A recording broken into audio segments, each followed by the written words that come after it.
ଶୌଚାଳୟରେ ଯେତେବେଳେ ଆପଣମାନେ ଶୌଚ ପାଇଁ ବସୁଛନ୍ତି ସେତେବେଳେ କେଉଁ ଦିଗକୁ ମୁହଁ କରି ବସିବା ଆବଶ୍ୟକ, କ'ଣ ରହିଛି ବାସ୍ତୁର ନିୟମ, ତା ସହିତ ଜାଣିବା ଶୌଚାଳୟର ରଙ୍ଗ କିପରି ହେବା ଉଚିତ ଏବଂ ଶୌଚାଳୟରେ ଯେଉଁ ଦରଜା ଲଗାଉଛନ୍ତି, କବାଟ ଲଗାଉଛନ୍ତି, ତାହା କେଉଁ ମୁହାଁ ହେବା ଉଚିତ ଏବଂ ତା ସହିତ ଆହୁରି ମଧ୍ୟ ଜାଣିବା ଶୌଚାଳୟ ସମ୍ପର୍କରେ ଅନେକ ଗୁଡ଼ିଏ ଜାଣିବା କଥା। ଭିଡ଼ିଓଟି ଶେଷ ପର୍ଯ୍ୟନ୍ତ ଦେଖନ୍ତୁ, ଦେଖିଲେ ସମସ୍ତ ବିଷୟରେ ଆପଣମାନେ ଜାଣିପାରିବେ। ନମସ୍କାର, ମୁଁ ମନୋଜ ଦାସ, ସ୍ୱାଗତ ଆପଣମାନଙ୍କୁ ଆଜିକାର ଏହି ଭିଡ଼ିଓରେ। ଆଜିକାଲି ପ୍ରାୟ ସମସ୍ତଙ୍କ ଘରେ ଶୌଚାଳୟ ଅଛି। ଆମେମାନେ ସମସ୍ତେ ପ୍ରତ୍ୟେକ ଦିନ ଶୌଚାଳୟର ବ୍ୟବହାର କରିଥାନ୍ତି, କିନ୍ତୁ ସମସ୍ତେ କ'ଣ ଶାସ୍ତ୍ରର ନିୟମକୁ ମାନି ଏ ଶୌଚାଳୟକୁ ବ୍ୟବହାର କରିଥାନ୍ତି କି? ତେବେ ଯେଉଁମାନେ ଏହି ଶାସ୍ତ୍ରର କଥା ଗୁଡ଼ିକ ମାନିନଥାନ୍ତି, ନିହାତି ଭାବରେ ସେମାନଙ୍କ ଘରେ ବାସ୍ତୁ ଦୋଷ ଦେଖାଦିଏ। ତେଣୁ ସେହି ବାସ୍ତୁ ଦୋଷରୁ ବଞ୍ଚିବା ପାଇଁ ବାସ୍ତୁ ଅନୁସାରେ ତିଆରି ହୋଇଥିବା ନିୟମ ଗୁଡ଼ିକର ପାଳନ କରାଯିବା ନିହାତି ଆବଶ୍ୟକ। ଯଦି ଆପଣମାନେ ବାସ୍ତୁ ନିୟମକୁ ପାଳନ କରନ୍ତି, ବାସ୍ତୁର ପ୍ରତ୍ୟେକ କଥା ଗୁଡ଼ିକ ମାନିକି ଚଳନ୍ତି, ତାହେଲେ ନିହାତି ଭାବରେ ଆପଣଙ୍କ ଜୀବନରେ ସଦାସର୍ବଦା ଆପଣଙ୍କର ଉନ୍ନତି ହୋଇଥାଏ। ଆଉ ଯଦି ଆପଣମାନେ ଏହି କଥା ଗୁଡ଼ିକ ନ ମାନିକି ଚଳନ୍ତି, ଏ ଛୋଟିଆ ଛୋଟିଆ ଭୁଲ ଯୋଗୁଁ ଆପଣଙ୍କ ଜୀବନରେ ବାରମ୍ବାର ଅସଫଳତା ଦେଖାଦିଏ, ବାରମ୍ବାର ସମସ୍ୟା ଦେଇ ଗତି କରନ୍ତି ଆପଣମାନେ। ତେଣୁ ନିହାତି ଭାବରେ ବାସ୍ତୁର ଏହି ଛୋଟ ଛୋଟ ନୀତି ଗୁଡ଼ିକ, ନିୟମ ଗୁଡ଼ିକ ଆମକୁ ମାନିବା ଆବଶ୍ୟକ। ତେବେ ଆସନ୍ତୁ ଜାଣିବା କ'ଣ ରହିଛି ବାସ୍ତୁ ଅନୁସାରେ ଶୌଚାଳୟର ନିୟମ।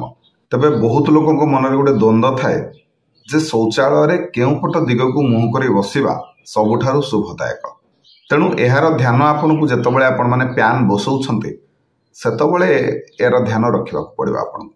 ଯଦି ସେହି ସମୟରେ ଆପଣମାନେ ଠିକ୍ ଭାବରେ ଠିକ୍ ଦିଗରେ ଆପଣମାନେ ପ୍ୟାନ୍କୁ ଲଗାନ୍ତି, ବସାନ୍ତି, ତାହେଲେ ନିହାତି ଭାବରେ ଆପଣଙ୍କର ସମସ୍ତ ସମସ୍ୟାରୁ ଆପଣଙ୍କୁ ମୁକ୍ତି ମିଳିଥାଏ। ଆଜ୍ଞା, ପ୍ରଥମେ ଜାଣି ରଖନ୍ତୁ ଆପଣଙ୍କର ଐଶାନ୍ୟ କୋଣ, ନୈಋତ କୋଣ ଏବଂ ଅଗ୍ନି କୋଣ, এই କୋଣ ଗୁଡ଼ିକରେ ଆପଣମାନେ କେବେ ହେଲେ ଶୌଚାଳୟ ନିର୍ମାଣ କରିବେ ନାହିଁ।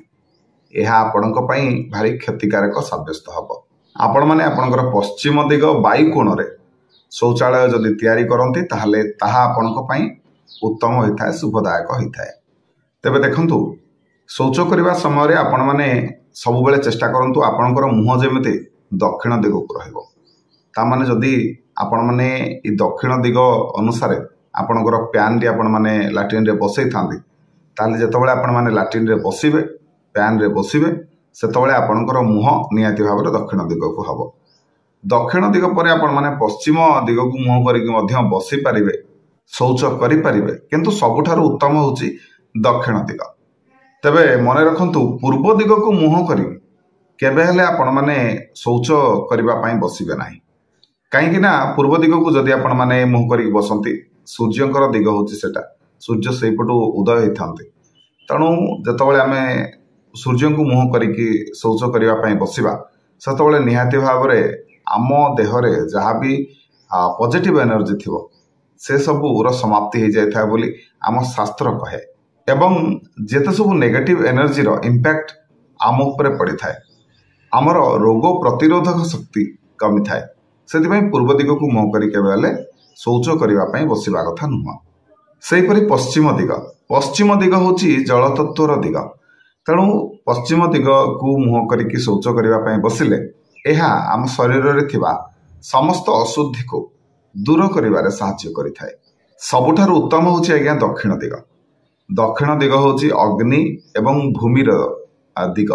ଶାସ୍ତ୍ର ଅନୁସାରେ ଆପଣମାନେ ଯଦି ଦକ୍ଷିଣକୁ ମୁହଁ କରିକି ଶୌଚ କରନ୍ତି, ତାହେଲେ ଆମ ଦେହରେ ଯାହା ବି ନକାରାତ୍ମକ ଶକ୍ତି ଥାଏ ସେଥିରୁ ଆମକୁ ମୁକ୍ତି ମିଳିଥାଏ ଏବଂ ବାସ୍ତୁଶାସ୍ତ୍ର ଅନୁସାରେ, ଜ୍ୟୋତିଷ ଶାସ୍ତ୍ର ଅନୁସାରେ ଦକ୍ଷିଣ ଦିଗକୁ ମୁହଁ କରିକି ବସିକି ଶୌଚ କରିବା ଏହା ଆମ ପାଇଁ ନୀତି ସମ୍ମତ। ଆମ ଶାସ୍ତ୍ରମାନଙ୍କରେ ଦକ୍ଷିଣ ଦିଗକୁ ହିଁ ମୁହଁ କରିକି ବସିକି ଆପଣମାନେ ଶୌଚ କରିବେ ବୋଲି ମତ ଦିଆଯାଇଛି। ତେଣୁ ଆପଣମାନେ ମଧ୍ୟ ଏହାର ପାଳନ କରନ୍ତୁ। ସେହିପରି ଆପଣମାନେ ଯେତେବେଳେ ଲାଟ୍ରିନ୍ରେ ପ୍ୟାନ୍ ବସାଉଛନ୍ତି, ଭୂମିଠାରୁ ସେ ପ୍ୟାନ୍ର ଉଚ୍ଚତା ନିହାତି ଭାବରେ 1 ଫୁଟରୁ 2 ଫୁଟ ଭିତରେ ହେବା ଆବଶ୍ୟକ। କମ୍ ସେ କମ୍ 1ରୁ 1.5 ଫୁଟ ତ ନିହାତି ଭାବରେ ରଖିବେ। ମନେ ରଖନ୍ତୁ, କେବେ ହେଲେ ଭୂମି ସହିତ ସମାନ କରିକି ପ୍ୟାନ୍ ବସେଇବେ ନାହିଁ। ତେବେ ବର୍ତ୍ତମାନ ଆସନ୍ତୁ ଜାଣିବା ଶୌଚାଳୟରେ ଆପଣମାନେ କବାଟଟି କେଉଁ ଦିଗରେ ରଖିବେ।